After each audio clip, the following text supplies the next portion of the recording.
Le week-end prochain auront lieu les journées du patrimoine. L'occasion pour nous cette semaine de vous proposer chaque soir le portrait d'un site ou monument de la région. Ce soir, je vous emmène dans le Loir-et-Cher à Célette, situé à 10 km au sud de Blois, pour aller visiter le château de Beauregard, cet ancien relais de chasse qui appartenait à François Ier et qui abrite surtout une galerie de portraits qui retrace 315 ans d'histoire. Gaël Poulain et Lou Cricorian.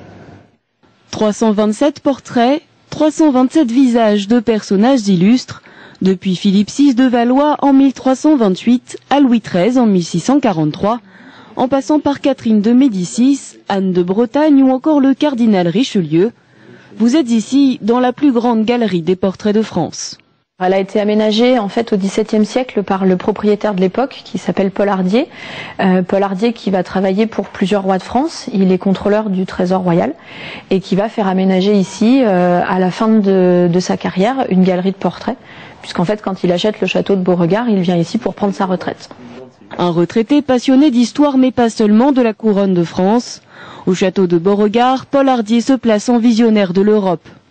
Au-delà des 15 rois français, l'on découvre ainsi les portraits des principaux protagonistes de l'histoire des relations étrangères, parmi lesquels Henri VIII et Charles Quint.